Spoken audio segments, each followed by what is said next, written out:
Hello, and welcome to this video lesson. In this video, we will talk about special properties of triangles in solving DS questions. Special properties of a triangle in the DS questions. If we need to figure out the area or the perimeter of a triangle and not the measures of the angles, then we have three variables. A measure of an angle or a length of a side gives us one equation. This is very important. It provides you with an important clue on how to solve DS geometry questions by using the variable approach. For example, if a question is about a triangle and asks us to find the area in the original condition, then we have three variables, so E is most likely the answer.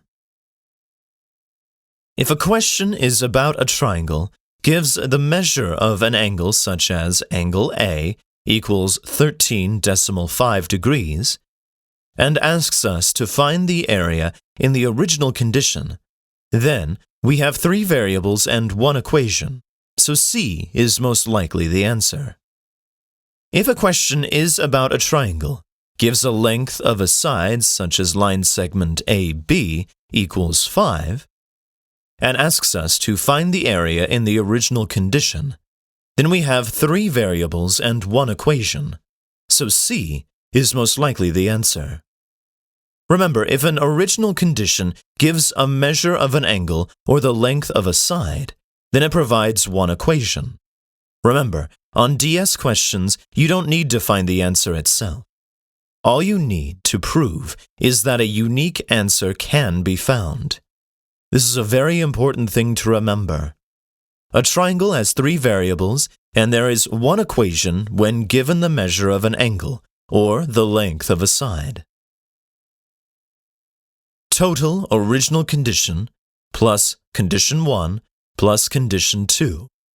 If a question gives the lengths of three sides in the original condition, condition 1 and condition 2, then we have three equations, so C is the most likely answer. If a question gives the lengths of two sides and a measure of one angle in the original condition, condition 1 and condition 2, then we have two equations and one equation, so C is the most likely answer.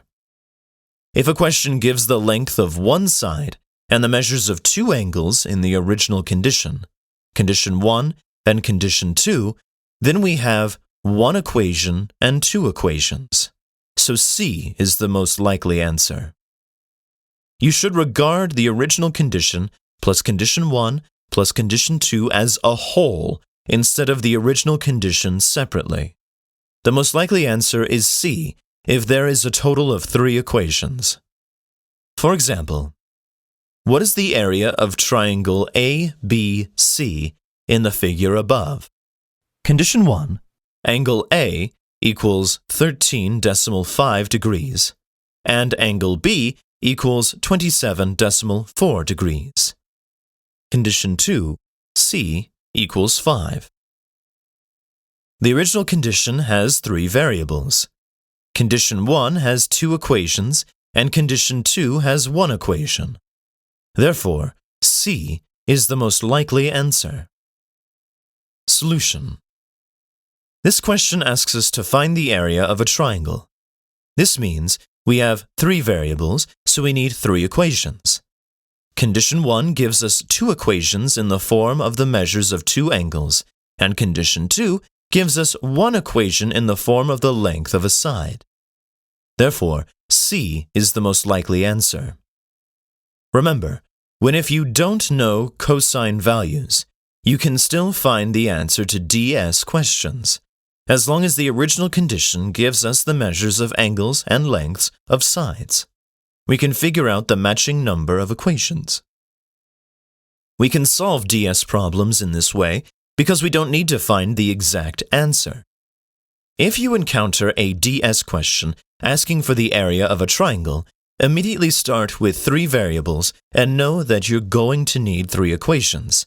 Conditions 1 and 2, usually they give us one equation each, and so E is most likely to be the answer. This is the most basic approach to geometry problems.